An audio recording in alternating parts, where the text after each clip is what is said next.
2015 Indian SUV market में सिर्फ दो नाम चल रहे थे, फोर्ड इकोस्पोर्ट और रेनॉल्ट डस्टर। लग रहा था बस यही फ्यूचर है। फिर हुंडई ने एंट्री मारी और लॉन्च हुई क्रेटा, एक ऐसी एसयूवी जिसने सिर्फ मार्केट में एंट्री नहीं की बल्कि पूरा गेम ही बदल दिया। अगले 11 साल तक जिस घर में एसयूवी लेने की बात होती सबसे पहले नाम होता क्रेटा ले लेते हैं। मिडिल क्लास हो, बिजनेसमैन हो या पहली बार 20 लाख की गाड़ी खरीदने वाला आदमी, क्रेटा बन गई डिफॉल्ट चॉइस। लेकिन मई 2026 सिर्फ एक महीना और एक ऐसा सेल्स रिपोर्ट जिसने पूरी इंडियन ऑटोमोबाइल इंडस्ट्री को शॉक कर दिया। एक 23 साल पुरानी एसयूवी, एक ऐसी गाड़ी जिसे लोग आउटडेटेड बोलते थे, उसने इंडिया की सबसे सक्सेसफुल मॉडर्न एसयूवी को सेल्स में पीछे छोड़ दिया। महिंद्रा स्कॉर्पियो। और नहीं, ये सिर्फ 500 गाड़ियों का डिफरेंस नहीं था, ये एक वार्निंग थी, एक सिग्नल कि इंडियन कार का मार्केट चुपचाप बदल रहा है। और सबसे हैरानी की बात, हुंडई को शायद अभी तक इसका एहसास भी नहीं हुआ। तो आखिर स्कॉर्पियो जीती कैसे? इंडियंस को अब टच स्क्रीन और पैनोरामिक सनरूफ से बोरियत होने लगी है? क्या लोग वापस असली एसयूवी की तरफ लौट रहे हैं? या महिंद्रा ने कोई ऐसा सीक्रेट क्रैक कर लिया जो बाकी कंपनीज आज भी नहीं समझ पाई? आज की वीडियो के एंड तक तुम सिर्फ स्कॉर्पियो और क्रेटा को नहीं बल्कि इंडिया के पूरे ऑटोमोबाइल मार्केट को एक नए नजरिए से देखोगे। 2015 में जब क्रेटा लॉन्च हुई, उस टाइम हुंडई ने सिर्फ एक गाड़ी लॉन्च नहीं की थी, उसने एक लाइफस्टाइल बेचना शुरू किया था। High seating, premium interior, smooth driving, feature loaded cabin और सबसे बड़ी बात, हर आदमी को लगता था यार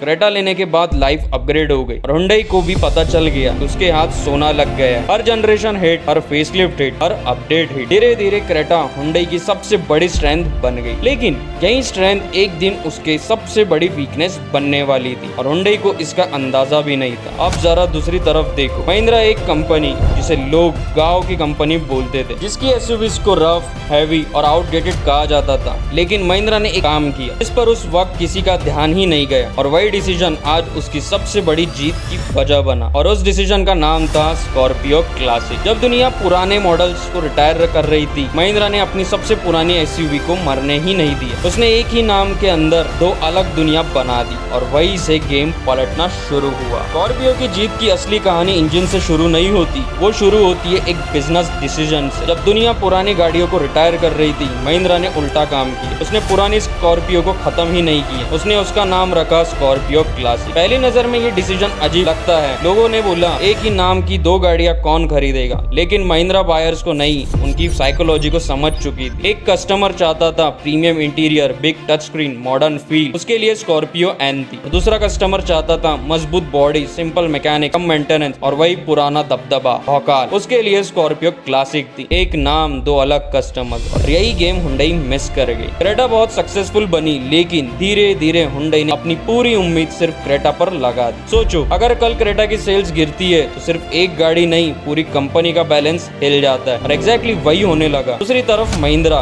सिर्फ स्कॉर्पियो नहीं बेच रही थी, कार चल रही थी, बोलेरो चल रही थी, एक्सयूवी 700 चल रही थी। हर सेगमेंट में महिंद्रा का एक स्ट्रॉन्ग प्लेयर था। मतलब एक प्लेयर आउट हुआ, दूसरा मैच जीत लेगा। और इसी वजह से महिंद्रा का पोर्टफोलियो हुंडई से ज्यादा स्टेबल बन गया। लेकिन असली ट्विस्ट अब आता है। स्कॉर्पियो सिर्फ इसलिए नहीं जीती क्योंकि वो अच्छी एसयूवी है, वो इसलिए जीती क्योंकि इंडिया बदल रहा है। पहले कंपनीज दिल्ली, मुंबई, बैंगलोर जैसे मेट्रो सिटीज को टारगेट करती थी, लेकिन आज गेम टायर 2 और टियर 3 सिटीज में शिफ्ट हो रहा है। यहाँ रोड्स परफेक्ट नहीं होती, फैमिली बड़ी होती है और गाड़ी सिर्फ वीकेंड के लिए नहीं, रोज के काम के लिए होती है। वहाँ सनरूफ से पहले ग्राउंड क्लियरेंस देखी जाती है, कनेक्टेड फीचर्स से पहले सस्पेंशन देखा जाता है और यही स्कॉर्पियो की स्ट्रेंथ है। उससे फर्क नहीं पड़ता रोड कैसा है, उसे सिर्फ चलाना आता है और यही कॉन्फिडेंस लोगों को अट्रैक्ट कर रहा है। एक और सीक्रेट है जिसके बारे में कंपनीज कभी खुलकर बात नहीं करती। लोग एसयूवी इसलिए नहीं खरीदते क्योंकि उन्हें एसयूवी की जरूरत होती है। लोग एसयूवी इसीलिए खरीदते हैं क्योंकि एसयूवी की फीलिंग देती है पावर की, रिस्पेक्ट की, स्टेटस की। बस एक सीन इमेजिन करो, एक ही फंक्शन में एक आदमी क्रेटा से उतरता है और दूसरा स्कॉर्पियो से। दोनों की प्राइसिंग लगभग सेम है, लेकिन लोगों की नजर किस पर रुकती है? यही है स्कॉर्पियो इफेक्ट। लेकिन स्कॉर्पियो की सक्सेस सिर्फ उसकी बॉडी या रोड प्रेजेंस की वजह से नहीं है, इसके पीछे एक और रीजन छुपा है, डीजल। हर साल हम सुनते आए हैं डीजल खत्म होने वाला है, फ्यूचर ईवी का है, लेकिन ग्राउंड रियलिटी कुछ और ही कह रही है। स्कॉर्पियो का 2.2 लीटर एमहॉक डीजल इंजन आज भी लोगों के लिए ट्रस्ट का दूसरा नाम है, चाहे हाईवे हो, पहाड़ी रास्ता हो या गाँव की कच्ची सड़क। ये इंजन हर जगह कॉन्फिडेंस देता है और सिर्फ स्कॉर्पियो ही नहीं, महिंद्रा की ऑलमोस्ट हर सक्सेसफुल एसयूवी की जान उसका डीजल इंजन ही है। इसलिए जब एक्सपर्ट्स बोल रहे थे डीजल का एरा खत्म हो रहा है, महिंद्रा चुपचाप डीजल एसयूवीज बेचकर मार्केट जीत रही थी। और जरा पीछे मुड़कर देखो, 2015 में क्रेटा ने मार्केट बदला था, 26 में स्कॉर्पियो एक बार फिर मार्केट बदल रही है। ये सिर्फ दो एसयूवीज की लड़ाई नहीं है, ये दो सोच की लड़ाई है। एक तरफ features, screens, technology, urban lifestyle और दूसरी तरफ पावर,